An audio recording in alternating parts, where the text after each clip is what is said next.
अगर आप चाहें तो इस मेज पर आ सकते हैं, जगह काफ़ी है। आखिर एक आदमी को कितनी जगह चाहिए। आइए। नहीं नहीं, मुझे कोई तकलीफ़ नहीं होगी, बैठिए। बेशक आप चुप रह सकते हैं, मैं खुद चुप रहना पसंद करता हूँ। आदमी बात कर सकता है, चुप रह सकता है, एक ही वक्त में। इसे बहुत कम लोग समझ पाते हैं। मैं बरसों से करता आ रहा हूँ। बेशक आप नहीं, आप अभी जवान हैं। आपकी उम्र में चुप रहने का मतलब है चुप रहना, और बात करने का मतलब है बात करना। दोनों बातें एक साथ नहीं हो सकती। आप छोटे मग से पी रहे हैं, आपको भी शायद लत नहीं पड़ी है ना। क्या नाम बताया आपने? Mister fits. हाँ मिस्टर फिट्स, आप जैसे ही दरवाजे से अंदर घुसे, मैं आपको देखते ही पहचान गया था कि आप इस जगह के तो नहीं हैं।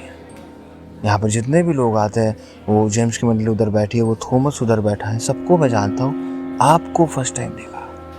अच्छा, आप उनसे कुछ बात नहीं कर सकते। उन्होंने पहले से ही बहुत पी रखी होती है। वो यहाँ आते अपनी लास्ट बियर के लिए। वो क्या है कि जितने भी पब बाहर है वो बंद हो जाते, वो लोग और कहीं जा नहीं सकते। ये वाला खुला रहता है तो यहीं चले आते और बड़ी जल्दी ख़त्म हो जाते हैं। कभी मेज़ पर, बाहर सड़क पर, चलते चलते ट्राम में। अच्छा, ऐसा इतनी दफ़ा हुआ है कि मैंने अपने कंधों पर उठाकर उनके घर तक पहुंचाया है, और अगले दिन मुझे नहीं पहचानते। हरामखोर। आप कौन? सर, वो मैं कल छोड़ने आया था आपको। आप गलत ना समझे, मेरा इशारा आपकी तरफ नहीं था। आपको मैंने यहाँ पहली बार देखा, आप आकर चुपचाप अलग मेज़ पर बैठ गए। मुझे बुरा सा लगा। नहीं, आप घबराइए नहीं, मैं अपने को आप पर थोपूंगा नहीं। हम एक दूसरे के साथ बैठकर भी अपनी अपनी बियर पर अकेले रह सकते हैं। मेरी उम्र में ज़रा मुश्किल है, क्योंकि हर बूढ़ा आदमी थोड़ा बहुत डरा हुआ होता है। धीरे धीरे गरिमा के साथ बूढ़ा होना बहुत बड़ा ग्रेस है। हर आदमी के बस का नहीं, वो अपने आप नहीं आता। बूढ़ा होना एक कला है, जिसे काफ़ी मेहनत से सीखना पड़ता है। क्या कहा आपने? मेरी उम्र? ज़रा अंदाज़ा तो लगाइए। अरे नहीं जनाब, आप मुझे नाहक खुश करने की कोशिश कर रहे हैं। आपने मुझे खुश ज़रूर कर दिया मिस्टर फिर, और इस खुशी को मनाने के लिए मैं एक और ड्रिंक लूँ तो आपको कोई एतराज़ तो नहीं होगा? लीजिए। आप नहीं लेंगे? नहीं, मैं ज़िद नहीं करूँगा। आदमी को अपनी ज़िंदगी और अपनी शराब अपनी मर्ज़ी से चुननी चाहिए। दोनों को केवल एक ही बार चुना जा सकता है। उसके बाद हम सिर्फ उसे दोहराते रहते हैं। एक बार जो पी चुके या एक बार जो जी चुके। आप जानते हैं, मेरी उम्र में नींद आसानी से नहीं आती। नींद के लिए छटाक पर लापरवाही चाहिए, आधा छटाक थकान। अगर आपके पास दोनों चीज़ें नहीं हैं तो आप उसका मुआवजा 1.5 छटाक बियर पीकर कर सकते हैं। इसीलिए मैं हर रोज़ 12 बजे के वक्त यहाँ चला आता हूँ, 15 सालों से लगातार। मैं बहुत सोता ज़रूर हूँ, लेकिन 3 बजे के आसपास मेरी नींद टूट जाती है। उसके बाद मैं घर में अकेला नहीं रह सकता। 3 बजे ये भयानक घड़ी है। 2 बजे लगता है अभी रात है, 4 बजे सुबह होने लगती है, लेकिन 3 बजे आपको लगता है कि आप ना इधर है ना उधर। मुझे हमेशा से ऐसा लगता है कि मौत आने की कोई घड़ी है ना मिस्टर फिट्स। 3 बजे। चीयर्स। आपकी घड़ी, आइस बाउल लीजिए। मैं कह रहा था आपकी घड़ी बहुत अच्छी है। हाँ, आप क्या कह रहे थे? नहीं नहीं, मैं अकेला नहीं रहता, मैं एक बिल्ली के साथ रहता हूँ। अब देखिए, हम और आप यहाँ पर बैठे बैठे लंबी चौड़ी बातें कर रहे हैं, और वो वहाँ मेरा इंतज़ार कर रही होगी, मेरी बिल्ली। अभी मैं घर जाऊँगा और म्याऊं म्याऊं करके मुझे झपट लेगी। आपके बारे में मुझे मालूम नहीं, पर मुझे ख्याल काफ़ी तसल्ली देता है कि कोई मेरे इंतज़ार में बाहर सड़क पर आंखें लगाए बैठा है। मैं ऐसे लोगों की कल्पना भी नहीं कर सकता जिनका इंतज़ार कोई ना कर रहा हो, या जो खुद किसी का इंतज़ार नहीं कर रहे हो। जिस क्षण आप इंतज़ार करना छोड़ देते हैं उस क्षण आप जीना भी छोड़ देते हैं। बिल्लियाँ इस मामले में बड़े सब्र के साथ में इंतज़ार कर सकती है। इस लिहाज से वो औरतों की तरह होती है, लेकिन केवल इसी लिहाज से नहीं, औरतों की तरह उनमें अपनी तरफ खींचने की और आकर्षित करने की एक असाधारण ताकत होती है। ये डर आपको कुत्तों या दूसरे जानवरों से भी लगता होगा, लेकिन वो निचले दर्जे का डर है। अब एक और किनारा करके चले जाते हैं कुत्ता, दूसरी और किनारा करके चले जाता है। उसे डर लगा रहता है कि कहीं आप इस पर बेईमानी न कर बैठे, और आप इसलिए सहमे से रहते हैं कि कहीं वो आंख बचाकर आप पर न झपट पड़े। लेकिन उस डर में कोई रहस्य, कोई रोमांच, कोई संभावना नहीं है, जैसे अक्सर बिल्ली या सांप को देखने से उत्पन्न होती है। सच बात यह है, और ये मैं खुद अनुभव से बता रहा हूँ, कि बिल्लियों को आप औरतों की तरह आखिर तक सही सही से नहीं जान सकते। आप बरसों से ही उनके साथ क्यों ना रह रहे हो, आप नहीं जान पाएंगे।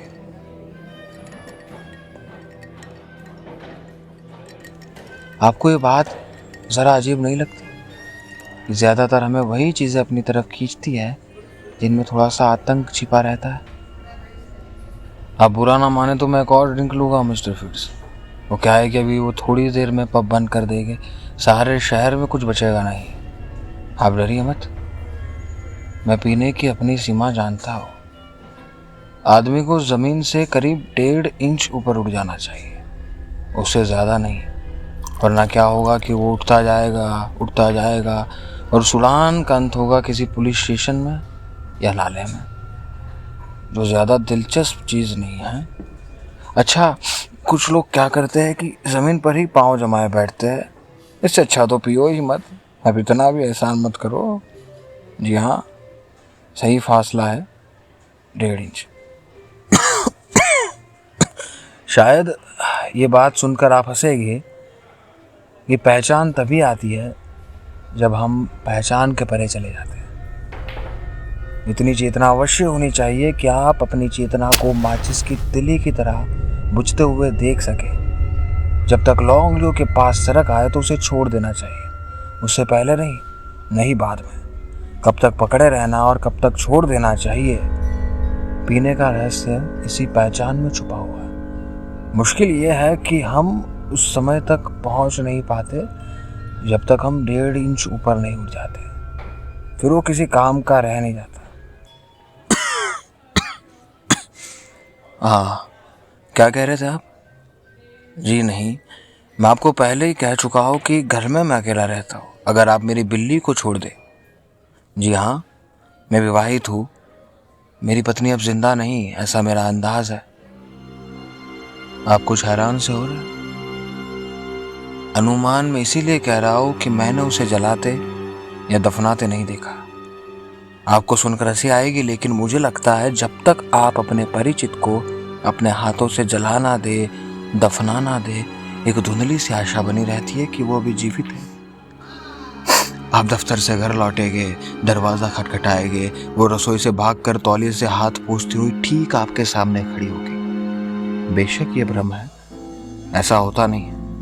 उसकी जगह बिल्ली आती है, जो दरवाजे के पीछे दहरी पर सिर टिकाए अपनी आंखों का रंग बदलती रहती है। मिस्टर फिट्स, मैंने लोगों से कहते हुए सुना है कि समय बहुत कुछ सोख लेता है। आपको भी ऐसा लगता है? मुझे लगता है वो सोखता उतना नहीं जितना बुहार देता है, छुपा देता है अंधेरे कोनों या कालीन के नीचे, ताकि बाहर से दिखाई ना दे, लेकिन उसके पंजे हमेशा से बाहर की ओर होते। किसी भी अनजान घड़ी में वो आपको दबोच लेते हैं। देखिए, मैं भटक रहा हूं, ये इसका एक सुख है। आप भटक जाते हैं रास्ते से और चक्कर लगाते रहते हैं एक ही दायरे के, राउंड एंड राउंड।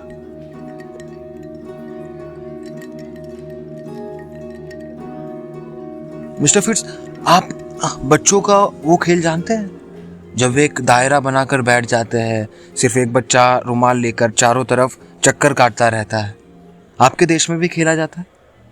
वाह, देखिए ना, हम चाहे कितने ही अलग क्यों ना हो, बच्चों के खेल हर जगह एक जैसे ही होते।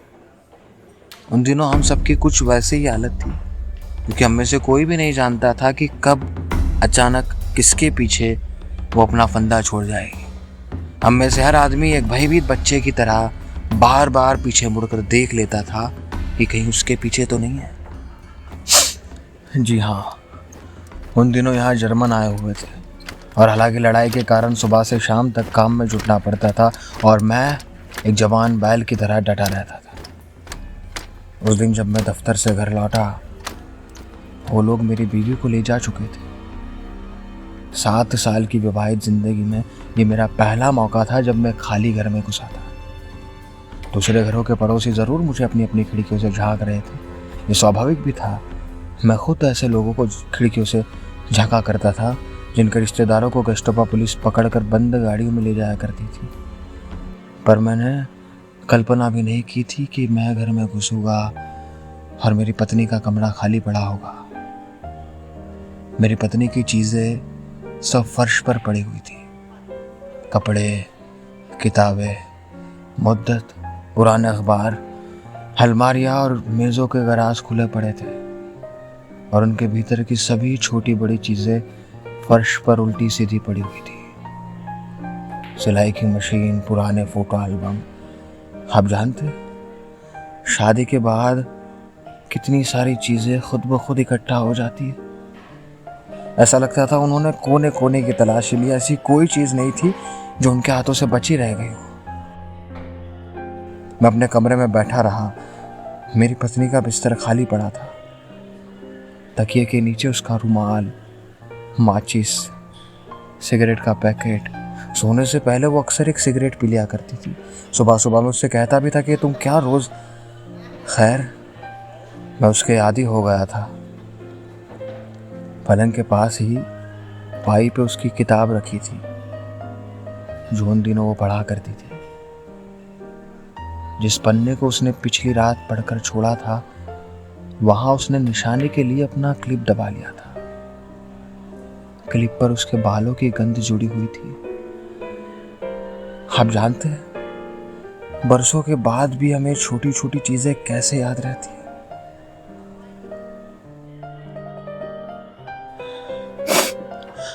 मैं वहीं बैठा रहा और खुद से एक सवाल पूछता रहा कि आखिर मेरी पत्नी ही क्यों।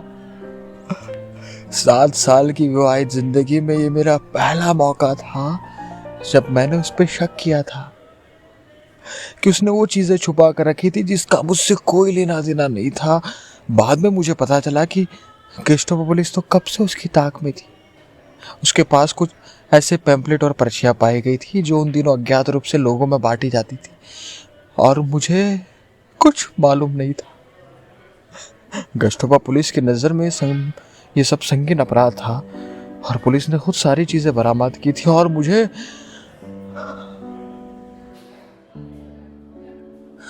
इस दिन से पहले मैं और मेरी पत्नी उसी कमरे में सोते थे, प्रेम करते थे और उसी कमरे में कुछ ऐसी चीजें थी जो उसका रहस्य थी, जिसका मुझसे कोई संबंध नहीं था, जिसका मुझसे कोई लेना देना नहीं था। आपको एक बात ज्यादा दिलचस्प नहीं लगती कि वो लोग मेरी पत्नी को मुझसे अच्छी तरह से जानते थे।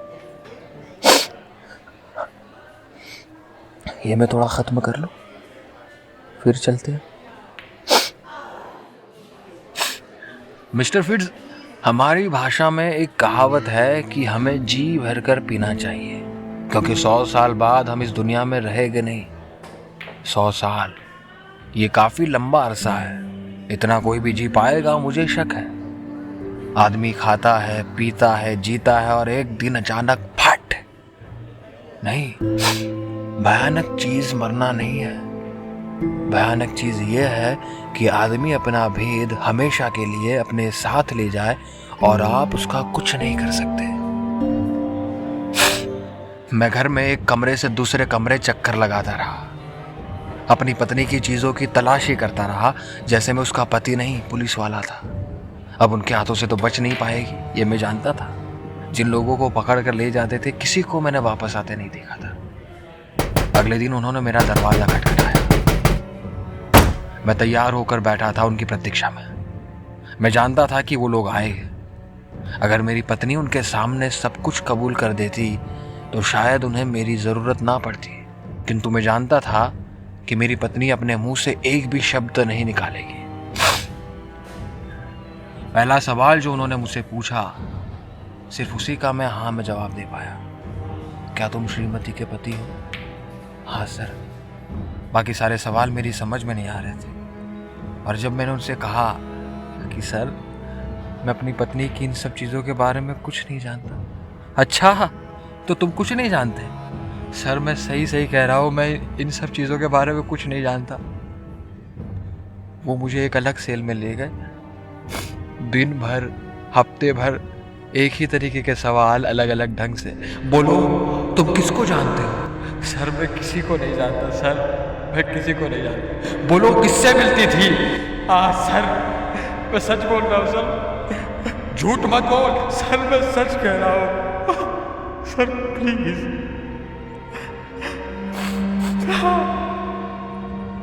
जवाब दो।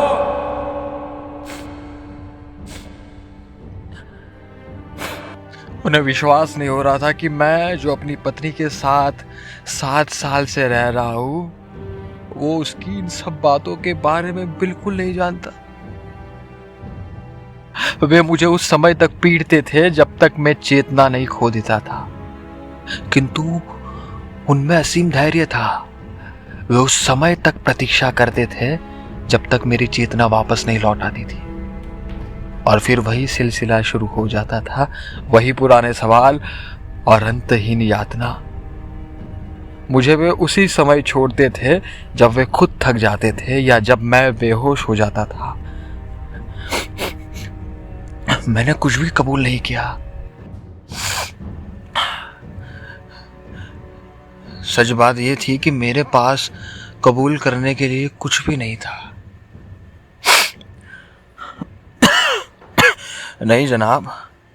उसके बाद मैंने अपनी पत्नी को दोबारा नहीं देखा। एक दोपहर जब मैं घर लौट रहा था, मेरी निगाहें उस पोस्टर पर जा पड़ी थी।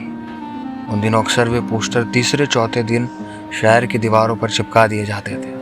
हर पोस्टर पर 30-40 नाम होते थे जिन्हें पिछली रात गोली से मार दिया गया था।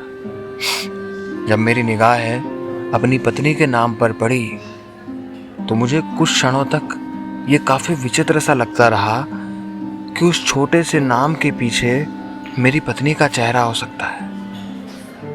मैंने आपसे कहा था ना कि जब तक आप अपने परिचित को अपनी आंखों के सामने जलते हुए या दफनाते हुए ना देख ले, एक धुंधली सी आशा बनी रहती है कि वो अभी जीवित है। आप घर लौटेंगे, दरवाज़ा खटखटाएंगे और वो सीधी आपके सामने। लेकिन देखिए, मैं अपनी बातें दोहराने लगा हूँ। बियर पीने का ये सुख है कि आप एक ही दायरे के इर्द गिर्द चक्कर लगाते रहते हैं, राउंड एंड राउंड। कहाँ जा रहे आप जा रहे? जरा ठहरिए, मैं सलामी के कुछ टुकड़े अपनी बिल्ली के लिए खरीद लेता हूँ। बेचारी समय तक भूखी प्यासी मेरे इंतजार में बैठी होगी। नहीं, आपको मेरे साथ आने की ज़रूरत नहीं है। मेरा घर नज़दीक है, ज़्यादा दूर नहीं है, और मैं पीने की अपनी सीमा जानता हूँ। मैंने आपसे कहा था ना, सिर्फ 1.5 इंच ऊपर। चलिए, चलता हूँ।